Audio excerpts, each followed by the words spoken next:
ॐ लक्ष्म्यै नमः। ॐ पद्मायै नमः। ॐ कमलायै नमः। ॐ श्रियै नमः। ॐ विष्णुप्रियायै नमः। ॐ इन्दिरायै नमः। ॐ रमायै नमः। ॐ लोकमातर्यै नमः। ॐ हरिप्रियायै नमः। ॐ पद्ममालाधरायै नमः। ॐ पद्मासनायै नमः। ॐ पद्मगर्भायै नमः। ॐ पद्मनैकायै नमः। ॐ पद्मवक्त्रायै नमः। ॐ पद्मवत्यै नमः। ॐ पद्मधारिण्यै नमः। ॐ पद्मनाभप्रियायै नमः। ॐ पद्मक्ष्यै नमः। ॐ पद्मश्रियै नमः। ॐ पद्मरूपायै नमः। ॐ पद्मलेखायै नमः। ॐ पद्मसम्भवायै नमः। ॐ पद्मालयायै नमः। ॐ पद्मिन्यै नमः। ॐ चन्द्रललनायै नमः। ॐ चन्द्रमुख्यै नमः। ॐ चन्द्रहासायै नमः। ॐ चन्द्रप्रभायै नमः। ॐ चन्द्रिकायै नमः। ॐ चन्द्रशोभायै नमः। ॐ चन्द्रसङ्गायै नमः। ॐ चन्द्रस्मितायै नमः। ॐ चन्द्रनयनायै नमः। ॐ चन्द्रवदनायै नमः। ॐ चन्द्रकान्त्यै नमः। ॐ चन्द्रमालायै नमः। ॐ सर्वमङ्गलायै नमः। ॐ सर्वेश्वर्यै नमः। ॐ सर्वसमृद्ध्यै नमः। ॐ सर्वदायै नमः। ॐ सर्वेश्वर्यै नमः। ॐ सर्वार्थसिद्ध्यै नमः। ॐ जन्मातायै नमः। ॐ जगन्मङ्गलायै नमः। ॐ जगद्धारायै नमः। ॐ जगन्नियन्त्रयै नमः।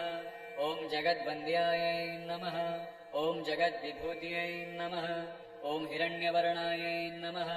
ॐ हिरण्यलक्षणायै नमः। ॐ हिरण्यप्रभायै नमः। ॐ हिरण्यगर्भायै नमः। ॐ हिरण्यधारिण्यै नमः। ॐ हिरण्यमालायै नमः। ॐ धनेश्वर्यै नमः। ॐ धनदायै नमः। ॐ धनप्रदायै नमः। ॐ धनसमृद्ध्यै नमः। ॐ धनरूपायै नमः। ॐ धनलक्ष्म्यै नमः। ॐ गृहलक्ष्म्यै नमः। ॐ राजलक्ष्म्यै नमः। ॐ गजलक्ष्म्यै नमः। ॐ धान्यलक्ष्म्यै नमः। ॐ विजयलक्ष्म्यै नमः। ॐ विद्यालक्ष्म्यै नमः। ॐ सौभाग्यलक्ष्म्यै नमः। ॐ आरोग्यलक्ष्म्यै नमः। ॐ आदिलक्ष्म्यै नमः। ॐ सन्तोषलक्ष्म्यै नमः। ॐ शान्तिलक्ष्म्यै नमः। ॐ सिद्धिलक्ष्म्यै नमः। ॐ कौमुद्यै नमः। ॐ कमलनयिकायै नमः। ॐ महालक्ष्म्यै नमः। ॐ परमलक्ष्म्यै नमः। ॐ श्रीलक्ष्म्यै नमः। ॐ नित्यलक्ष्म्यै नमः। ॐ करुणामय्यै नमः। ॐ प्रसन्नायै नमः। ॐ शरण्यायै नमः। ॐ वरप्रदायै नमः। ॐ कल्याणायै नमः। ॐ सुखप्रदायै नमः। ॐ सौम्यायै नमः। ॐ शुभायै नमः। ॐ सत्यायै नमः। ॐ धर्मनिष्ठायै नमः। ॐ शुद्धायै नमः। ॐ सर्वपूजितायै नमः। ॐ श्रीमातायै नमः। ॐ श्रीदयायै नमः। ॐ श्रीवरप्रदायै नमः। ॐ श्रीसम्पन्नायै नमः। ॐ श्रीप्रदायै नमः। ॐ श्रीमह्यै नमः। ॐ लक्ष्म्यै नमः। ॐ लक्ष्म्यै नमः। ॐ पद्मायै नमः। ॐ कमलायै नमः। ॐ श्रियै नमः। ॐ विष्णुप्रियायै नमः। ॐ इन्दिरायै नमः। ॐ रमायै नमः। ॐ लोकमातर्यै नमः। ॐ हरिप्रियायै नमः। ॐ पद्ममालाधरायै नमः। ॐ पद्मासनायै नमः। ॐ पद्मगर्भायै नमः। ॐ पद्मनैकायै नमः। ॐ पद्मवक्त्रायै नमः। ॐ पद्मवत्यै नमः। ॐ पद्मधारिण्यै नमः। ॐ पद्मनाभप्रियायै नमः। ॐ पद्मक्ष्यै नमः। ॐ पद्मश्रियै नमः। ॐ पद्मरूपायै नमः। ॐ पद्मलेखायै नमः। ॐ पद्मसम्भवायै नमः। ॐ पद्मालयायै नमः। ॐ पद्मिन्यै नमः। ॐ चन्द्रललनायै नमः। ॐ चन्द्रमुख्यै नमः। ॐ चन्द्रहासायै नमः। ॐ चन्द्रप्रभायै नमः। ॐ चन्द्रिकायै नमः ॐ चन्द्रशोभायै नमः ॐ चन्द्रसङ्गायै नमः ॐ चन्द्रस्मितायै नमः ॐ चन्द्रनयनायै नमः ॐ चन्द्रवदनायै नमः ॐ चन्द्रकान्त्यै नमः ॐ चन्द्रमालायै नमः ॐ सर्वमङ्गलायै नमः ॐ सर्वेश्वर्यै नमः ॐ सर्वसमृद्ध्यै नमः ॐ सर्वदायै नमः ॐ सर्वेश्वर्यै नमः ॐ सर्वार्थसिद्ध्यै नमः ॐ जन्मातायै नमः ॐ जगन्मङ्गलायै नमः ॐ जगद्धारायै नमः ॐ जगन्नियन्त्रयै नमः ॐ जगद्वन्द्यायै नमः ॐ जगद्विभूत्यै नमः ॐ हिरण्यवर्णायै नमः ॐ हिरण्यलक्षणायै नमः ॐ हिरण्यप्रभायै नमः ॐ हिरण्यगर्भायै नमः ॐ हिरण्यधारिण्यै नमः ॐ हिरण्यमालायै नमः ॐ धनेश्वर्यै नमः ॐ धनदायै नमः ॐ धनप्रदायै नमः ॐ धनसमृद्ध्यै नमः ॐ धनरूपायै नमः ॐ धनलक्ष्म्यै नमः ॐ गृहलक्ष्म्यै नमः ॐ राजलक्ष्म्यै नमः ॐ गजलक्ष्म्यै नमः ॐ धान्यलक्ष्म्यै नमः ॐ विजयलक्ष्म्यै नमः ॐ विद्यालक्ष्म्यै नमः ॐ सौभाग्यलक्ष्म्यै नमः ॐ आरोग्यलक्ष्म्यै नमः ॐ आदिलक्ष्म्यै नमः ॐ सन्तोषलक्ष्म्यै नमः ॐ शान्तिलक्ष्म्यै नमः ॐ सिद्धिलक्ष्म्यै नमः ॐ कौमुद्यै नमः ॐ कमलनयिकायै नमः ॐ महालक्ष्म्यै नमः ॐ परमलक्ष्म्यै नमः ॐ श्रीलक्ष्म्यै नमः ॐ नित्यलक्ष्म्यै नमः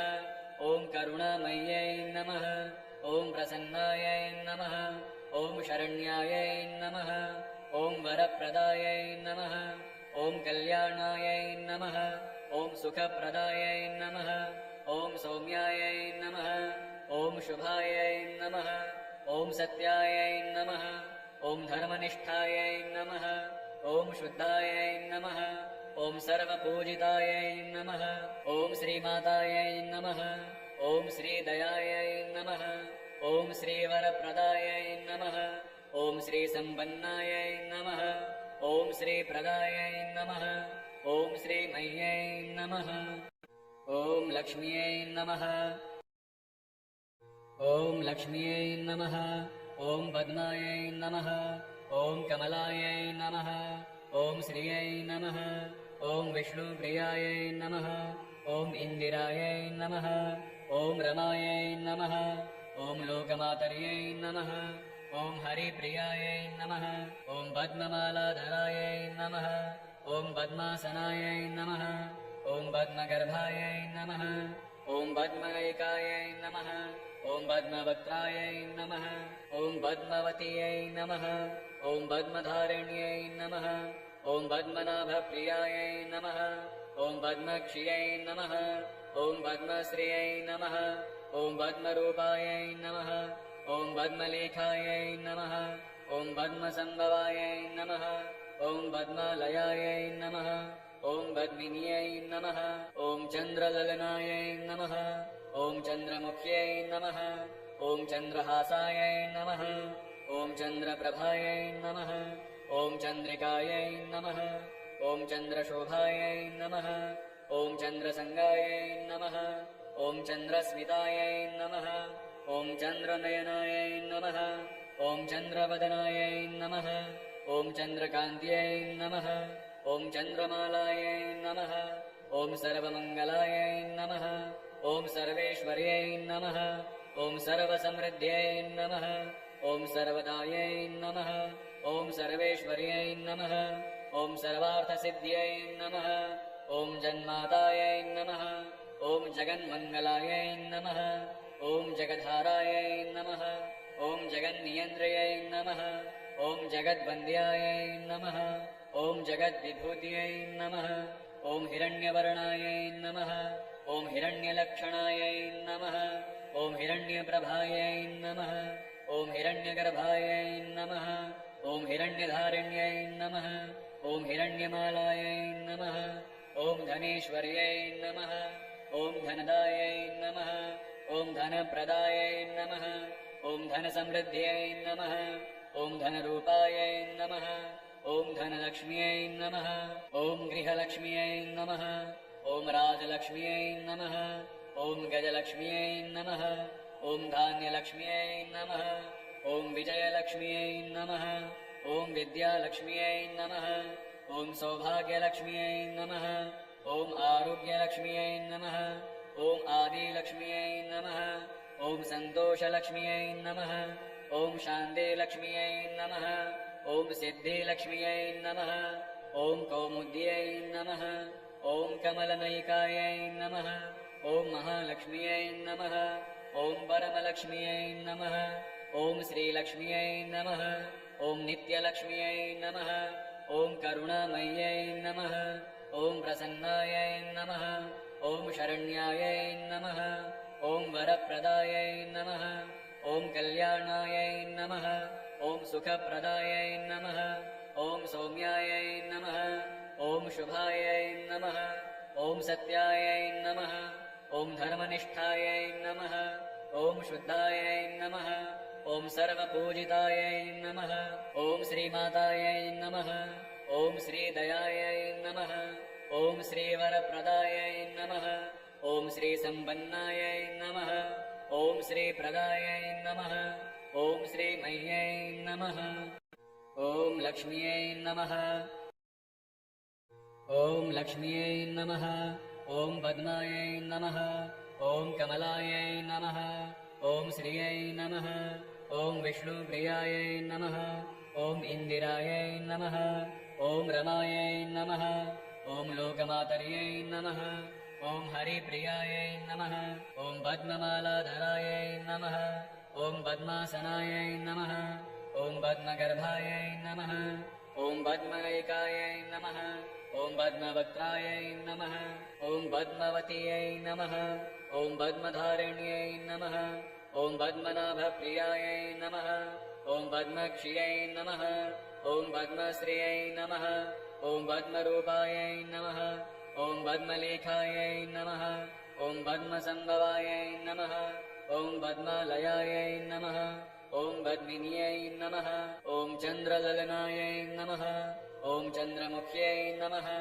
ॐ चन्द्रहासायै नमः ॐ चन्द्रप्रभायै नमः ॐ चन्द्रिकायै नमः ॐ चन्द्रशोभायै नमः ॐ चन्द्रसङ्गायै नमः ॐ चन्द्रस्मितायै नमः ॐ चन्द्रनयनायै नमः ॐ चन्द्रवदनायै नमः ॐ चन्द्रकान्त्यै नमः ॐ चन्द्रमालायै नमः ॐ सर्वमङ्गलायै नमः ॐ सर्वेश्वर्यै नमः ॐ सर्वसमृद्ध्यै नमः ॐ सर्वदायै नमः ॐ सर्वेश्वर्यै नमः ॐ सर्वार्थसिद्ध्यै नमः ॐ जन्मातायै नमः ॐ जगन्मङ्गलायै नमः ॐ जगद्धारायै नमः ॐ जगन्नियन्त्र्यै नमः ॐ जगद्वन्द्यायै नमः ॐ जगद्विभूत्यै नमः ॐ हिरण्यवर्णायै नमः ॐ हिरण्यलक्षणायै नमः ॐ हिरण्यप्रभायै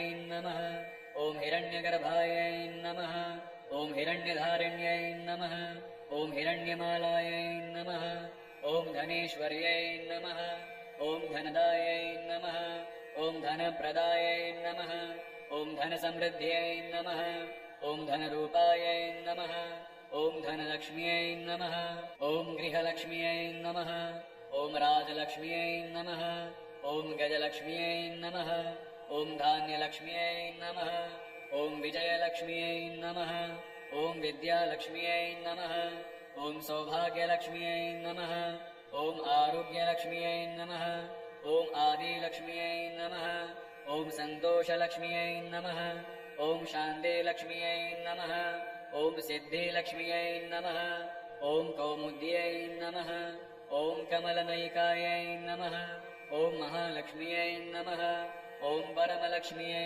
नमः ॐ श्रीलक्ष्म्यै नमः ॐ नित्यलक्ष्म्यै नमः ॐ करुणामय्यै नमः ॐ प्रसन्नायै नमः ॐ शरण्यायै नमः ॐ वरप्रदायै नमः ॐ कल्याणायै नमः ॐ सुखप्रदायै नमः ॐ सौम्यायै नमः ॐ शुभायै नमः ॐ सत्यायै नमः ॐ धर्मनिष्ठायै नमः ॐ शुद्धायै नमः ॐ सर्वपूजितायै नमः ॐ श्रीमातायै नमः ॐ श्रीदयायै नमः ॐ श्रीवरप्रदायै नमः ॐ श्रीसम्पन्नायै नमः ॐ श्रीप्रदायै नमः ॐ श्रीमह्यै नमः ॐ लक्ष्म्यै नमः ॐ लक्ष्म्यै नमः ॐ पद्मायै नमः ॐ कमलायै नमः ॐ श्रियै नमः ॐ विष्णुप्रियायै नमः ॐ इन्दिरायै नमः ॐ रमायै नमः ॐ लोकमातर्यै नमः ॐ हरिप्रियायै नमः ॐ पद्ममालाधरायै नमः ॐ पद्मासनायै नमः ॐ पद्मगर्भायै नमः ॐ पद्मनैकायै नमः ॐ पद्मवक्त्रायै नमः ॐ पद्मवत्यै नमः ॐ पद्मधारिण्यै नमः ॐ पद्मनाभप्रियायै नमः ॐ पद्मक्षियै नमः ॐ पद्मश्रियै नमः ॐ पद्मरूपायै नमः ॐ पद्मलेखायै नमः ॐ पद्मसम्भवायै नमः ॐ पद्मालयायै नमः ॐ पद्मिन्यै नमः ॐ चन्द्रललनायै नमः ॐ चन्द्रमुख्यै नमः ॐ चन्द्रहासायै नमः ॐ चन्द्रप्रभायै नमः ॐ चन्द्रिकायै नमः ॐ चन्द्रशोभायै नमः ॐ चन्द्रसङ्गायै नमः ॐ चन्द्रस्मितायै नमः ॐ चन्द्रनयनायै नमः ॐ चन्द्रवदनायै नमः ॐ चन्द्रकान्त्यै नमः ॐ चन्द्रमालायै नमः ॐ सर्वमङ्गलायै नमः ॐ सर्वेश्वर्यै नमः ॐ सर्वसमृद्ध्यै नमः ॐ सर्वदायै नमः ॐ सर्वेश्वर्यै नमः ॐ सर्वार्थसिद्ध्यै नमः ॐ जन्मातायै नमः ॐ जगन्मङ्गलायै नमः ॐ जगद्धारायै नमः ॐ जगन्नियन्त्र्यै नमः ॐ जगद्वन्द्यायै नमः ॐ जगद्विभूत्यै नमः ॐ हिरण्यवर्णायै नमः ॐ हिरण्यलक्षणायै नमः ॐ हिरण्यप्रभायै नमः ॐ हिरण्यगर्भायै नमः ॐ हिरण्यधारिण्यै नमः ॐ हिरण्यमालायै नमः ॐ धनेश्वर्यै नमः ॐ धनदायै नमः ॐ धनप्रदायै नमः ॐ धनसमृद्ध्यै नमः ॐ धनरूपायै नमः ॐ धनलक्ष्म्यै नमः ॐ गृहलक्ष्म्यै नमः ॐ राजलक्ष्म्यै नमः ॐ गजलक्ष्म्यै नमः ॐ धान्यलक्ष्म्यै नमः ॐ विजयलक्ष्म्यै नमः ॐ विद्यालक्ष्म्यै नमः ॐ सौभाग्यलक्ष्म्यै नमः ॐ आरोग्यलक्ष्म्यै नमः ॐ आदिलक्ष्म्यै नमः ॐ सन्तोषलक्ष्म्यै नमः ॐ शान्तिलक्ष्म्यै नमः ॐ सिद्धिलक्ष्म्यै नमः ॐ कौमुद्यै नमः ॐ कमलनयिकायै नमः ॐ महालक्ष्म्यै नमः ॐ परमलक्ष्म्यै नमः ॐ श्रीलक्ष्म्यै नमः ॐ नित्यलक्ष्म्यै नमः ॐ करुणामय्यै नमः ॐ प्रसन्नायै नमः ॐ शरण्यायै नमः ॐ वरप्रदायै नमः ॐ कल्याणायै नमः ॐ सुखप्रदायै नमः ॐ सौम्यायै नमः ॐ शुभायै नमः ॐ सत्यायै नमः ॐ धर्मनिष्ठायै नमः ॐ शुद्धायै नमः ॐ सर्वपूजितायै नमः ॐ श्रीमातायै नमः ॐ श्रीदयायै नमः ॐ श्रीवरप्रदायै नमः ॐ श्रीसम्पन्नायै नमः ॐ श्रीप्रदायै नमः ॐ श्रीमह्यै नमः ॐ लक्ष्म्यै नमः ॐ लक्ष्म्यै नमः ॐ पद्मायै नमः ॐ कमलायै नमः ॐ श्रियै नमः ॐ विष्णुप्रियायै नमः ॐ इन्दिरायै नमः ॐ रमायै नमः ॐ लोकमातर्यै नमः ॐ हरिप्रियायै नमः ॐ पद्ममालाधरायै नमः ॐ पद्मासनायै नमः ॐ पद्मगर्भायै नमः ॐ पद्मनैकायै नमः ॐ पद्मवक्त्रायै नमः ॐ पद्मवत्यै नमः ॐ पद्मधारिण्यै नमः ॐ पद्मनाभप्रियायै नमः ॐ पद्मक्षियै नमः ॐ पद्मश्रियै नमः ॐ पद्मरूपायै नमः ॐ पद्मलेखायै नमः ॐ पद्मसम्भवायै नमः ॐ पद्मालयायै नमः ॐ पद्मिन्यै नमः ॐ चन्द्रललनायै नमः ॐ चन्द्रमुख्यै नमः ॐ चन्द्रहासायै नमः ॐ चन्द्रप्रभायै नमः ॐ चन्द्रिकायै नमः ॐ चन्द्रशोभायै नमः ॐ चन्द्रसङ्गायै नमः ॐ चन्द्रस्मितायै नमः ॐ चन्द्रनयनायै नमः ॐ चन्द्रवदनायै नमः ॐ चन्द्रकान्त्यै नमः ॐ चन्द्रमालायै नमः ॐ सर्वमङ्गलायै नमः ॐ सर्वेश्वर्यै नमः ॐ सर्वसमृद्ध्यै नमः ॐ सर्वदायै नमः ॐ सर्वेश्वर्यै नमः ॐ सर्वार्थसिद्ध्यै नमः ॐ जन्मातायै नमः ॐ जगन्मङ्गलायै नमः ॐ जगद्धारायै नमः ॐ जगन्नियन्त्र्यै नमः ॐ जगद्वन्द्यायै नमः ॐ जगद्विभूत्यै नमः ॐ हिरण्यवर्णायै नमः ॐ हिरण्यलक्षणायै नमः ॐ हिरण्यप्रभायै नमः ॐ हिरण्यगर्भायै नमः ॐ हिरण्यधारिण्यै नमः ॐ हिरण्यमालायै नमः ॐ धनेश्वर्यै नमः ॐ धनदायै नमः ॐ धनप्रदायै नमः ॐ धनसमृद्ध्यै नमः ॐ धनरूपायै नमः ॐ धनलक्ष्म्यै नमः ॐ गृहलक्ष्म्यै नमः ॐ राजलक्ष्म्यै नमः ॐ गजलक्ष्म्यै नमः ॐ धान्यलक्ष्म्यै नमः ॐ विजयलक्ष्म्यै नमः ॐ विद्यालक्ष्म्यै नमः ॐ सौभाग्यलक्ष्म्यै नमः ॐ आरोग्यलक्ष्म्यै नमः ॐ आदिलक्ष्म्यै नमः ॐ सन्तोषलक्ष्म्यै नमः ॐ शान्तिलक्ष्म्यै नमः ॐ सिद्धिलक्ष्म्यै नमः ॐ कौमुद्यै नमः ॐ कमलनयिकायै नमः ॐ महालक्ष्म्यै नमः ॐ परमलक्ष्म्यै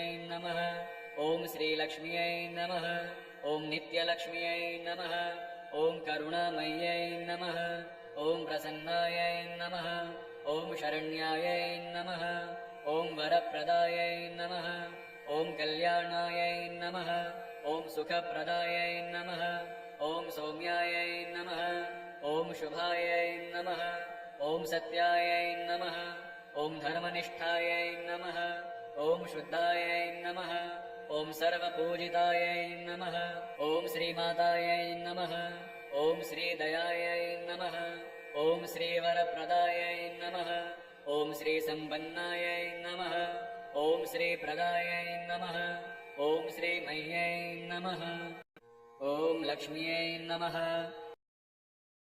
ॐ लक्ष्म्यै नमः ॐ पद्मायै नमः ॐ कमलायै नमः ॐ श्रियै नमः ॐ विष्णुप्रियायै नमः ॐ इन्दिरायै नमः ॐ रमायै नमः ॐ लोकमातर्यै नमः ॐ हरिप्रियायै नमः ॐ पद्ममालाधरायै नमः ॐ पद्मासनायै नमः ॐ पद्मगर्भायै नमः ॐ पद्मनयिकायै नमः ॐ पद्मवक्त्रायै नमः ॐ पद्मवत्यै नमः ॐ पद्मधारिण्यै नमः ॐ पद्मनाभप्रियायै नमः ॐ पद्मक्षियै नमः ॐ पद्मश्रियै नमः ॐ पद्मरूपायै नमः ॐ पद्मलेखायै नमः ॐ पद्मसम्भवायै नमः ॐ पद्मालयायै नमः ॐ पद्मिन्यै नमः ॐ चन्द्रललनायै नमः ॐ चन्द्रमुख्यै नमः